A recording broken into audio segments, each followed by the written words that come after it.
What are you doing? Oh my god. I don't even know what's going on.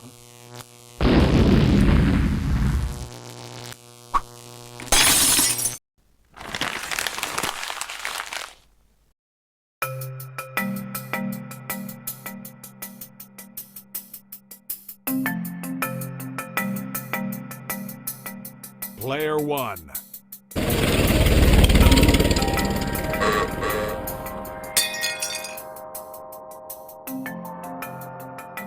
Prepare yourself.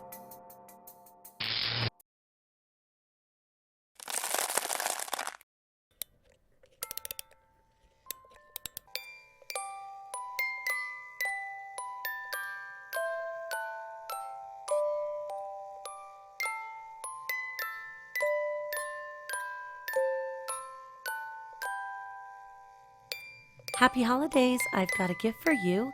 Buy 4 tarot readings or coaching session gift codes in any combination and you'll receive 2 additional gift codes too. So use all 6 codes for yourself or share them with friends and family as holiday gifts, stocking stuffers, or maybe even birthday presents. These don't expire, so you can feel free to use them and share them throughout the year. Merry Christmas and thank you so much for being my friends.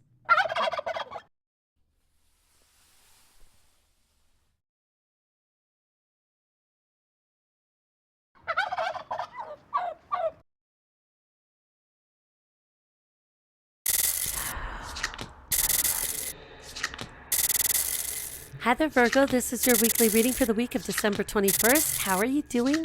Happy holidays and Merry Christmas to you and yours. On Monday, the card that you've drawn is the Page of Swords. The Page of Swords in reverse is talking about kind of a difficulty in communications with people.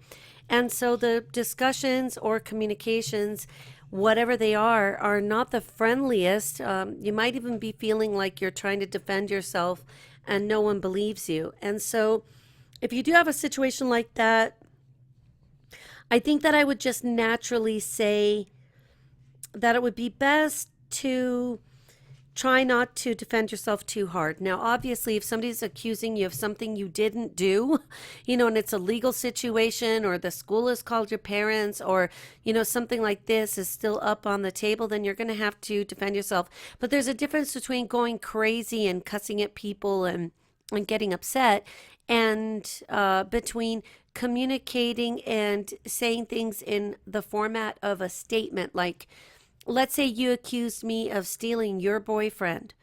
I'm going to say, I wouldn't have stolen your boyfriend. Well, how do I know? That's what I was told.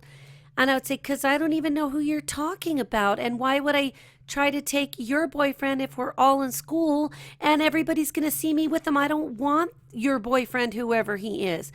That's being very plain and direct, whereas coming across like this saying, get the hell away from me before I kick your ass because I don't even like your face and I don't know who your boyfriend is, but he's probably a jerk and you two defend each other. Before you know it, you could have somebody coming at you with a tree branch, so the best thing is if you didn't do anything wrong, state your case and defend yourself. Don't communicate aggressively, but if you feel like you have a situation where it's going to fall on deaf ears regardless of what you say, i.e., so the school calls your parents and said, this is an example, well, because your daughter was in the bathroom throwing spit wads, which some people, I think, interpret that as the toilet paper that you wet and throw at the ceiling. I don't know if people still do that. I don't think they've come up with a way to wash your butt, do it without toilet paper. So they say, because she was in there and throwing spit wads at the ceilings and it's going to cost $500 to repair this and clean it. And then your parents are like, don't even talk to us because we know what you did. and you're saying, hey, you don't understand. I was in the bathroom stall hearing these girls doing this. I knew that they're gangbanger types. I didn't want to get pulled into this, so I stayed in the bathroom because I was hoping that they would leave before I'd come out, or that they wouldn't even know I was there, so that they wouldn't involve me or mess with me or anything. And yeah, right, you're a liar and you've lied before, lying liar with lies.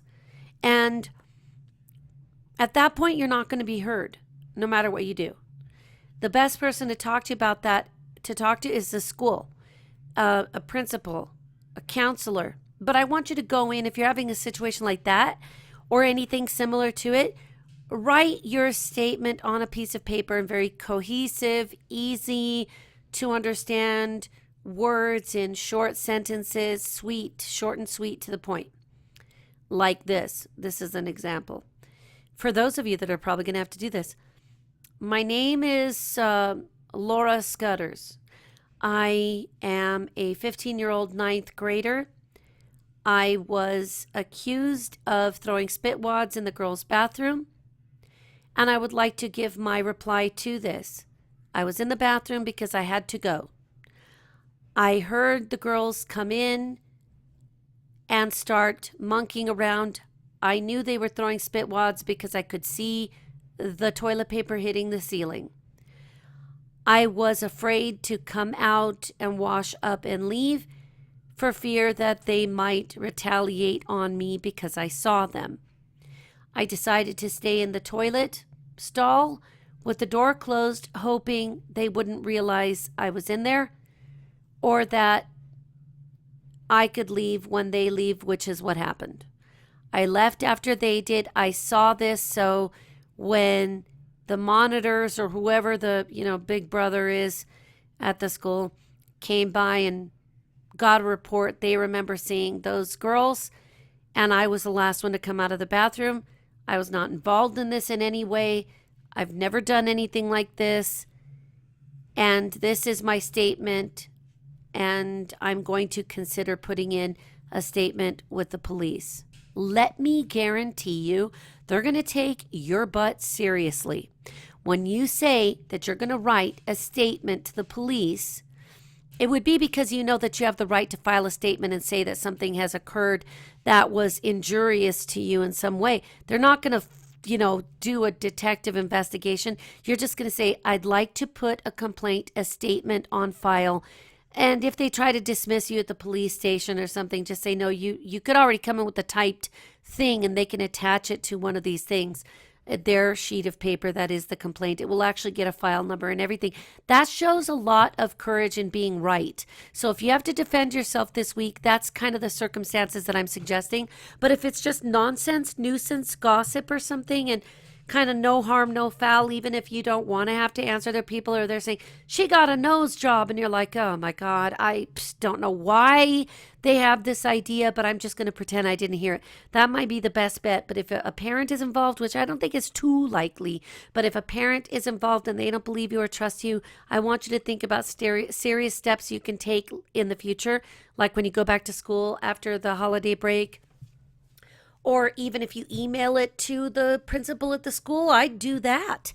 And then that way somebody's hearing you and they see you're making the extra effort to say, I wouldn't even, they're going to know that you're taking the trouble and putting yourself out there because you're telling the truth. Otherwise, it's not guilty until proven innocent. It's just sometimes guilty by association, and stupid hall monitors who didn't really pay attention.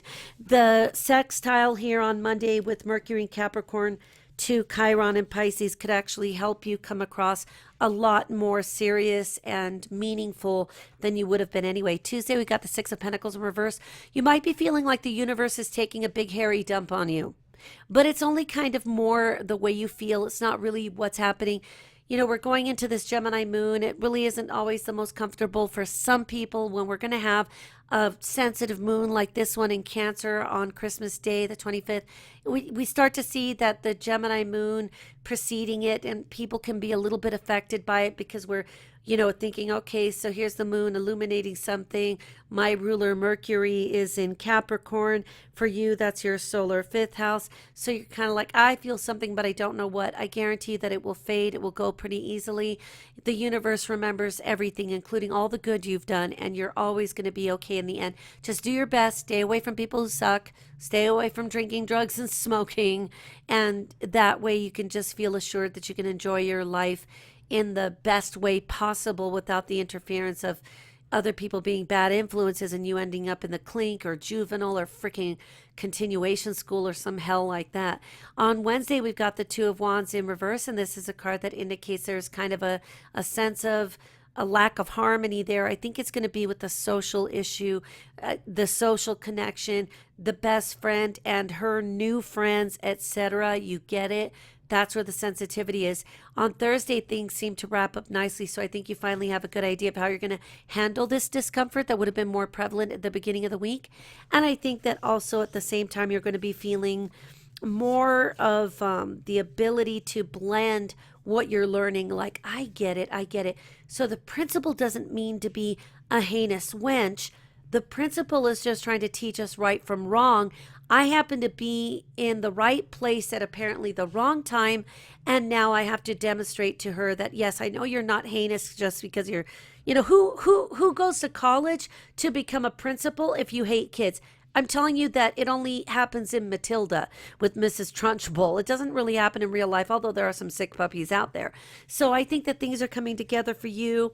I think that the Jupiter in Virgo being sextiled with Venus and Scorpio, that's helping you feel more expansive in your expression. You'll see you're like, I don't want to write a letter. And then you type it out and it just flows.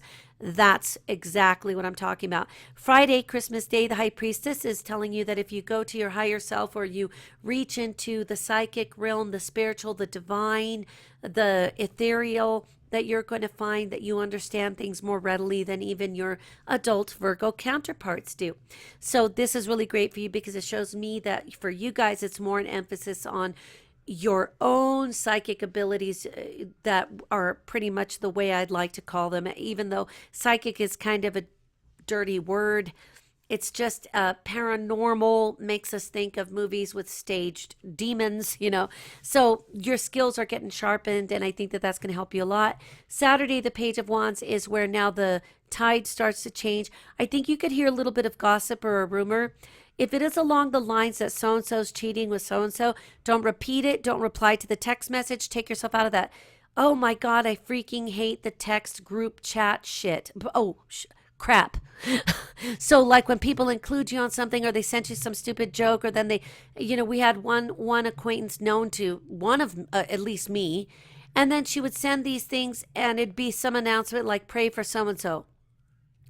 And then all of a sudden everybody's replies were visible to everybody, and I don't think this chick realized how annoying that is. And so we would be sitting there trying to remove ourselves from these group text, and sometimes it's almost impossible unless you block this person. So if I hear information, if you were to hear information about so-and-so's cheating with so-and-so, take yourself out of the group recipient. Don't answer that kind of a message so that we can let that kind of stuff go away, because that kind of news information communication angle seems to be the thing causing the discomfort this week. On Sunday, the Four of Pentacles is talking about a sense of security and stability that is kind of like the name your security angle. So what makes you feel secure? Is it your comfy bed with your favorite baby blanket? Is it the sleeping bag you're sharing in a living room because you are in transition from place to live to place to live?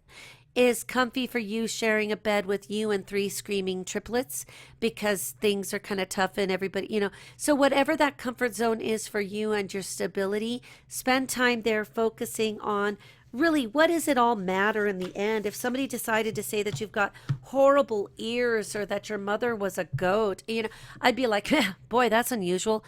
What country does that hail from? Where is that an insult, like from Pakistan? Like, where'd you get that thing? I would just try to laugh it off a little bit. There is the element that you can get some information that you hear about somebody behind someone's back. I'm going to take a really big fat guess and say that you hear news about somebody cheating or somebody really is cheating on one of your best friends. I think it can get close to you too, but at this point, I'm the type that tends to be a realist and say that even though I know it's very hurtful or painful to have the realization that somebody isn't as considerate of you as you are of them, or, you find out your little boyfriend is all up online, with porno or something hideous, then You have to kind of make a decision if this is the kind of thing that you will let be a part of your life. I personally don't tolerate anything like that. It's disrespectful to women and it's disrespectful to me. And so, you know, I could tell you from experience, you guys, that as I got older, that the times that I involved myself or stayed in a relationship too long with somebody disgusting, you know, that we're talking a grown adult with porn issues. And, you know, I realized, you know what, I don't value myself enough because this idiot knows that that's not acceptable to me. He lies about it. We can all see it happening with the tracker on his computer IPs. And he thinks that I'm supposed to help him by staying on the phone with him to keep him from doing the bad thing. Well, damn, how about when I want to take a nap and I don't want to talk to you, or I get sick of being on the phone and having to hold the freaking phone up to my ear. I can't work because you need me to distract you from porn. You know, sometimes we have to make decisions about people, and it doesn't have to be personal. It could be just where you say, you know, I care about you. And they're like, tell me what I did wrong. And you know, you don't really want to say more. That's when you could just say, you didn't do anything. It's just me and the way I feel I've changed. And I think that we should part as friends and not let it get to the point where we can't even talk to each other and then let things go the way they go. I think with you guys, it's more easy for you to break up and end up rebounding or moving on in any other way to move forward and away from it, because I think the adults are going to be like too clutching, holding on to holding on to the crap for too long, and you're going to be more able to release it, believe it or not. As tenacious as you are, you guys are going to be the ones. So I would just let it roll off my back. Or if somebody's like, you know, your ex-boyfriend, you know, your ex-girlfriend, we heard that they were over at Fuddruckers together eating burgers and, you know, rucking those fuds. I'd be like, whatever, dude. I'm like so beyond it. Even if you're having to kind of fake it, if you fake it long enough, it'll stick. So just do that. Have a Merry Christmas, and I'll be talking to you guys soon.